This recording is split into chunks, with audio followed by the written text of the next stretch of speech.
వ్యాసం వ్యాసకరం వందే మునిం నారాయణం స్వయం.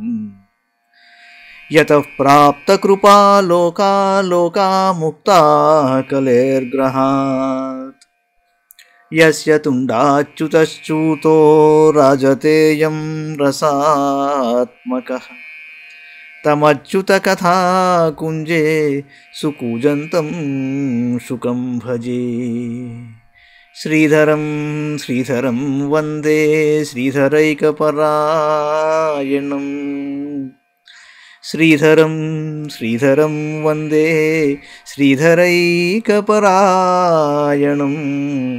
యస్యైవ శ్రీప్రసాదేన శ్రీధరేయం కృతిః కృతా. రాధా భక్తిర్హరిర్జ్ఞానం తాభ్యాం యా చ సమన్వితా. తాం శ్రీభాగవతీం గాథాం శ్రీభాగవతీం గాథాం వందే యుగళరూపిణీ. నీ పద్యావళులాలకించు చెవులు నిన్నాడు వాక్యంబులు.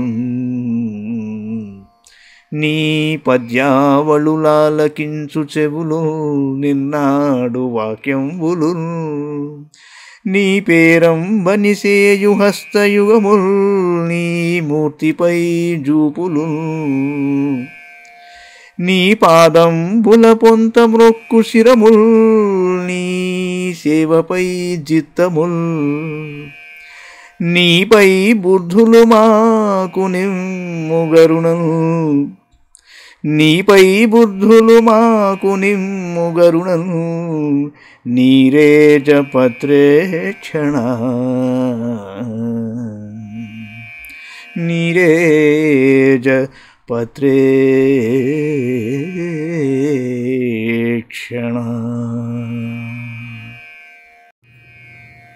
భాగవత మహాపురాణంలోని చతుర్థ స్కంధంలోని చివరి అధ్యాయం 31వ అధ్యాయంలోకి వచ్చాం. రచయితసులకు నారద మహర్షి యొక్క ఉపదేశము, వారు పరమ పదమును పొందుట. మైత్రేయ ఉవాచ. తతోత్పన్న విజ్ఞానాః అశ్వథోక్షజభాషితం స్మరంత ఆత్మజే భార్యాం విసృజ్య ప్రావ్రజన్ గృహాత్. దీక్షితా బ్రహ్మసత్రేణ సర్వభూతాత్మమేధసా తతేచ్యాం దిశి వేలాయాం సిద్ధోభూత్యత్ర జాజలిః. తాన్ నిర్జిత ప్రాణమనోవచో దృశోజితాసనాన్ శాంతసమాన విగ్రహాన్. పరే మలే బ్రహ్మణి యోజితాత్మః సురాసురేట్యో దదృశే స్మనారదః. తమాగతం తౌత్థాయ ప్రణిపత్యాభినంద్య చ పూజయిత్వా యథా దేశం సుఖాసీనమథాబ్రువన్. మైత్రేయుడు అన్నాడు, విదురా, శ్రీహరి నిర్దేశించిన దివ్య సంవత్సరముల కాలము గతించిన తరువాత ప్రచేతసులకు ఆత్మజ్ఞానం కలిగింది. అప్పుడు వారి మనస్సులలో శ్రీ మహావిష్ణువు యొక్క వచనములు మొదలసాగాను. వెంటనే వారు తమ భార్య అయిన మారిష యొక్క రక్షణ భారమును తమ పుత్రుడైన దక్షునకు అప్పగించి ఇంటి నుండి వెళ్ళిపోయారు. ప్రచేతసులు క్రమంగా పయనించి పశ్చిమ దిశయందు గల సముద్ర తీరమునకు చేరారు. అది మహాత్ముడైన జాజలి మహర్షి సిద్ధి పొందిన పుణ్యప్రదేశము. అతడ వారు సకల ప్రాణుల యందును పరమాత్మను దర్శింపజేయు జ్ఞానమును ప్రసాదించునట్టి బ్రహ్మసత్రయాగమును నిర్వహించుటకై దీక్ష వహించారు. వారు పవిత్ర ప్రదేశమునందు స్థిరాసనములపై సుఖాసీనులైనారు. వాంగ్మనో నిగ్రహముల యందు కుశలులైనారు. నాసాగ్రముపై దృష్టిని కేంద్రీకరింపజేసి ప్రాణాయామ పరాయణులైనారు. క్రమంగా తమ చిత్తములను పరబ్రహ్మమునందు నిశ్చలమునర్చారు. ఇంతలో దేవతలకు అసురులకు వందనీయుడకు నారద మహర్షి అక్కడికి విచ్చేసి శాంతమూర్తులైన ప్రచేతసులను గాంచెను. దేవర్షియకు నారదుని రాకను గమనించి ప్రచేతసులు మర్యాదపూర్వకంగా లేచి నిలబడ్డారు. వెంటనే వారు ఆ మహాత్ముని పాదములకు ప్రణమిల్లారు. ఆ మునిని అభినందించారు. పిదపవారు ఆయనకు స్వాగత సత్కారములు నెరపి విద్యుక్తముగా పూజించారు. సుఖాసీనుడైన పిదపవారు ఆయనతో ఇలా పలికారు. ప్రచేతస ఊచు. స్వాగతం తే సురర్షేత్యతిష్ట్యానుదర్శనం గతః.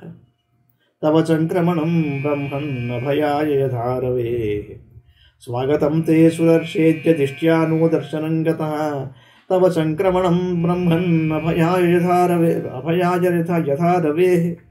యథాదిష్టం భగవతా శివేనాథోక్షజేన చ తద్గృహేషు ప్రసక్తానాం ప్రాయచక్షపితం ప్రభో. ఓ దేవర్షి, నీకు స్వాగతం. మా భాగ్యవశమున నేడు నీ దర్శనము లభించినది. బ్రాహ్మణోత్తమ, ముల్లోకములలో కొనసాగుచుండెడి నీ సంచారము సూర్యభగవానుని సంక్రమణం వలె సమస్త ప్రాణులకును అభయప్రదమైనది. మహానుభావ, సర్వోత్కృష్టులైన పరమశివుడు శ్రీ మహావిష్ణువు ఆత్మతత్వమును గూర్చి మాకు ఉపదేశించి ఉన్నారు. కానీ గార్హస్థ్య ధర్మములలో ఆసక్తులమై ఉన్నందున మాకు అది విస్మృతమై ఉండవచ్చును.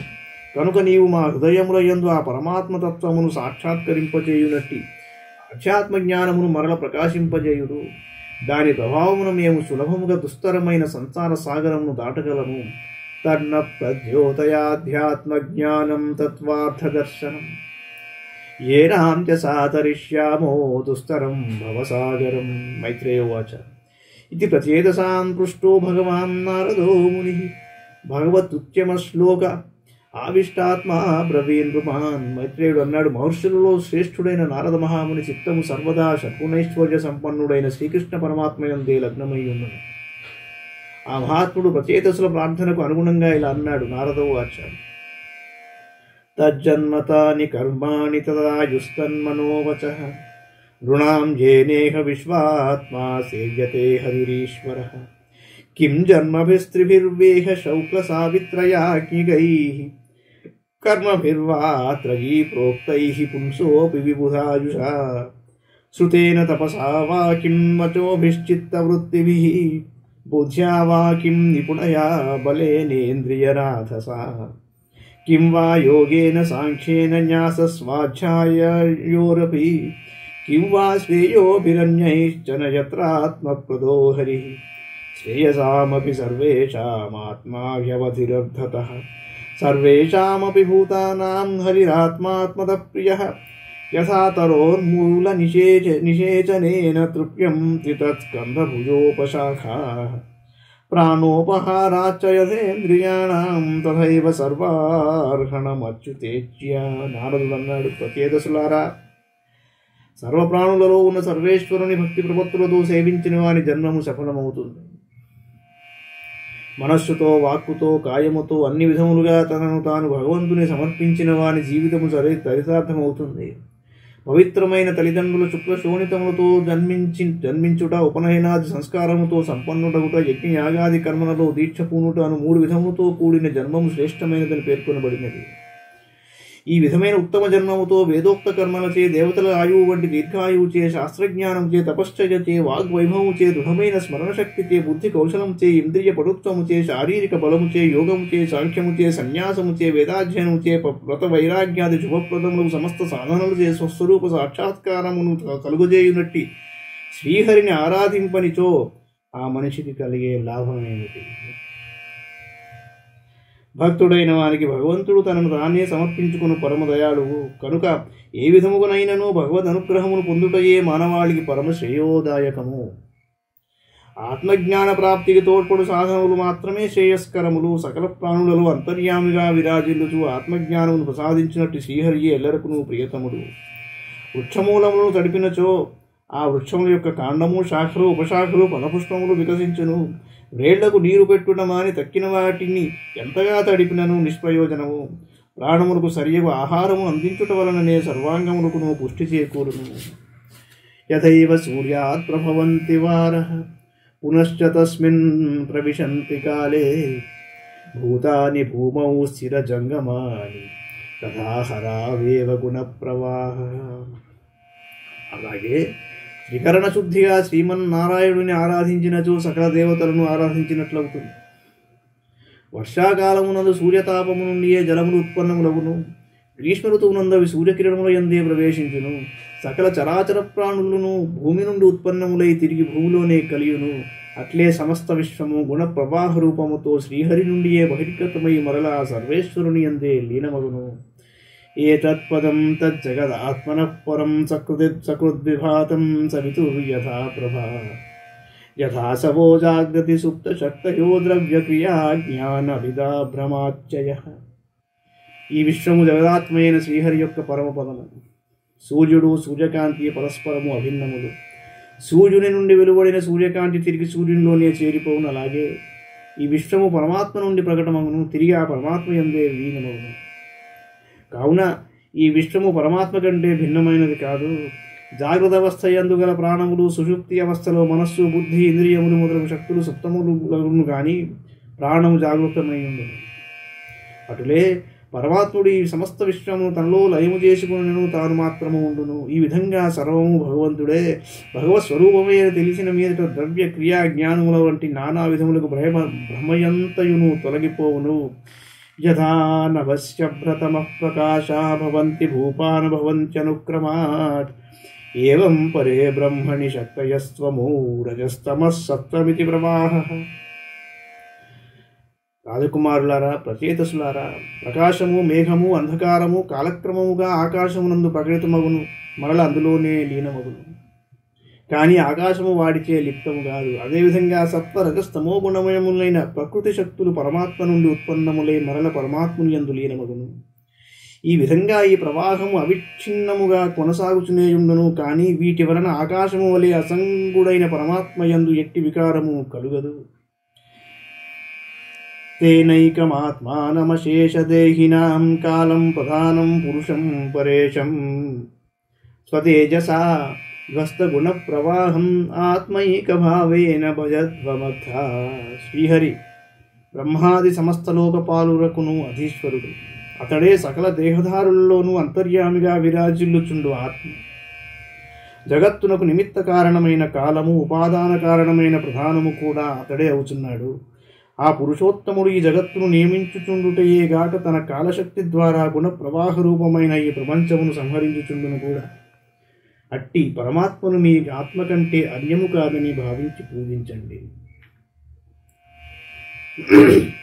దయయా సర్వభూతేషు సంతుష్ట్యా ఏన కేన వా సర్వేంద్రియోపశాంత్యా చతుష్ట్యాచు జనార్దనః. అపగత సకలైషణామలాత్మని అవిరతమేచిత భావనోపహూతః నిజజన వశగత్వమాత్మనోయం న సరతి ఛిద్రవదక్షరః సతాం హి.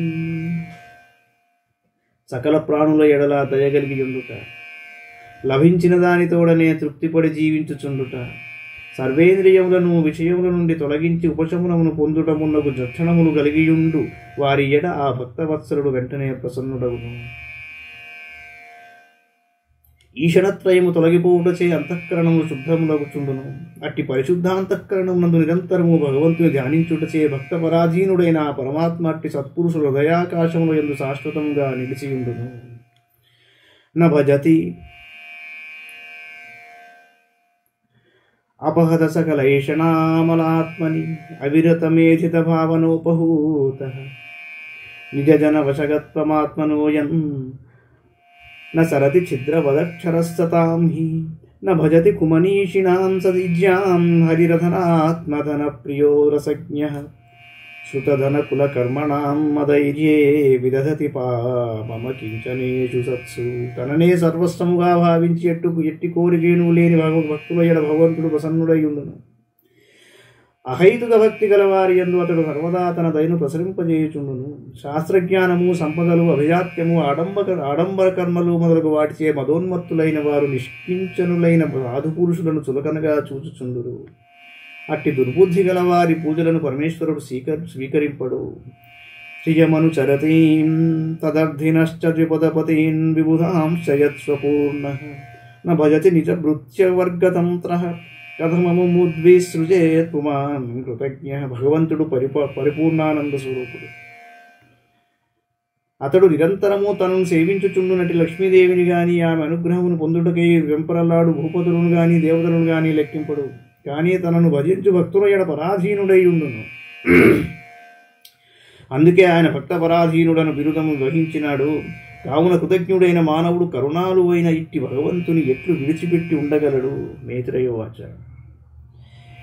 ఇది ప్రచేతసో రాజన్నన్యాశ్చ భగవత్కథాః శ్రావయిత్వా బ్రహ్మలోకం యయౌ స్వయంభువో మునిః తేపి తన్ముఖ నిర్యాతం యశో లోకమలాపహం హరేర్నిశమ్య తత్పాదం ధ్యాయంతః సద్గతిం యయుః. మైత్రేయుడు అన్నాడు, విదురా, బ్రహ్మమానసపుత్రుడైన నారదుడు ప్రచేతసులకు ఈ ఉపదేశముతో పాటు ఇంకనూ పెక్కు భగవత్ కథలను వినిపించాడు. పిమ్మట ఆ దేవర్షి బ్రహ్మలోకమునకు వెళ్ళెను. శ్రీహరి యశోవైభవములు సమస్త జగత్తునందరి పాపముల నుండి మాలిన్యములను రూపుమాపునట్టివి దివ్యములైనట్టి భగవద్ విలాసములను నారదుని ద్వారా వినిన పిమ్మట ప్రచేతసుల ఆ సర్వేశ్వరుని పాదారవిందములను ధ్యానించుచు పరమపదమును పొందారు. ఏతత్తేభీతం ఛత్తర్యన్మాం త్వం పరిపృష్టవాన్ ప్రచేతసాం నారదస్య సంవాదం హరికీర్తనం. ఓ విదురా, నారదునకును ప్రచేతసులకు మధ్య జరిగిన భగవత్కథా సంబంధమైన సంవాదమును గూర్చి నీవు నన్ను అడిగి ఉన్నావు. దానిని నీకు వివరించాను. శ్రీ శుకౌవాచ. య ఏష ఉత్తానపదో మానవస్యానువర్ణితః వంశ ప్రియవ్రతస్యాపి నిబోధనుపసత్తమా యో నారదాదాత్మవిద్యామధిగమ్య పునర్మహీం భుక్త్వా విభజ్య పుత్రేభ్య ఐశ్వర్యం సమగాత్పదం ఇమాం తు కౌశారవిణోపవర్ణితాం ఛత్తానిశం యాజితవాదసత్కథాం ప్రవృద్ధభావోశ్రుకలాకులో మునేః దధారమూర్ధ్నాచరణం హృదాహరే. శ్రీశుకుడు అన్నాడు, పరీక్షిన్ మహారాజా, ఇంతవరకును స్వయంభవమను కుమారుడైన ఉత్తానపాదుని యొక్క వంశమును గూర్చి వర్ణింపబడినది. ఇప్పుడు ప్రియవ్రతుని వంశమును గురించి తెలుపుదను వినుము. ప్రియవ్రతుడు నారదుని వలన ఆత్మజ్ఞానోపదేశమును పొందెను. క్రమముగా రాజ్యభోగములను అనుభవించెను. చివరకు అతడు తన ఐశ్వర్యములను రాజ్యపాలన బాధ్యతలను కుమారులకు అప్పగించి పరంధామునకు చేరెను. విదురుడు భగవద్గుణ వైభవములకు సంబంధించిన ఈ దివ్యగాథలను మైత్రేయుని నుండి విని ప్రేమ విహ్వలుడయ్యాడు. అంతటా అతనిలో భక్తిభావం ఉప్పొంగిపోగా ఆయన కనుల నుండి ఆనందాశ్రులు స్రవించెను. పిమ్మట అతడు మైత్రేయ మహర్షి పాదములకు శిరసా ప్రణమిల్లి ఆ పరమపురుషుని చరణ కమలములను తన హృదయమున నిలుపుకున్నాడు. విదురౌవాచ. సోయమత్య మహాయోగిన్ భవతా కరుణాత్మన దర్శితస్తమసః పారో యత్ర కించన గోహరి. విదురుడన్నాడు, యోగవరేణ్య మైత్రేయ, నీవు గొప్ప కరుణామయుడవు మహాత్మా. నేడు నీవు నన్ను అజ్ఞానాంధకారము యొక్క ఆవలి తీరమునకు చేర్చావు. అతడు అకించనులకు సర్వస్వమైన శ్రీహరి భగవానుడు విరాజిల్లుచుండును కదా. శ్రీ శుకౌవాచ. ఇత్యానమ్యతమాబంధ్య విదురోగజసాహ్వయం స్వానాం దిద్రోక్షు ప్రజయో జ్ఞాతీనాం నిర్వృతాశయః ఏతచ్చ శృణుయాద్రాజన్ రాజ్యాం హర్యర్పితాత్మనాం ఆయుర్ధనం యశస్వస్తి గతిమైశ్వర్యమాప్నుయాత్. శ్రీశుకుడన్నట్టు, మహారాజా, విదురుడు మైత్రేయ మహాముని పాదములకు కృతజ్ఞతాపూర్వకముగా ప్రణమిల్లి ఆయనను వీడ్కుని ప్రశాంత చిత్తుడై తన బంధుమిత్రులను చూచు కోరికతో హస్తినాపురమునకు వెళ్ళాడు. ఓ రాజా, తమ హృదయములను భగవదర్పితముగా వించి తరించిన భాగవతోత్తములకు మహారాజుల పవిత్ర చరిత్రములను వినిన వారికి ఆయుర్వృద్ధి కలుగును. వారికి సంపదలు, కీర్తి ప్రతిష్టలు అప్పును, సకల శుభములు, సద్గతులు, ఐశ్వర్యములు ప్రాప్తించును. ఇది శ్రీమద్భాగవతే మహాపురాణే పారమహంస్యాం సంహితాయాం చతుర్థస్కంధే ఏకత్రింశోధ్యాయః. ఈ అధ్యాయంతో చతుర్థస్కంధం సంపూర్ణమైందండి. మంగళం భగవాన్ విష్ణు, మంగళం గరుడధ్వజః, మంగళం పుండరీకాక్షో, మంగళాయతనో హరి. సర్వం శ్రీకృష్ణార్పణమస్తు.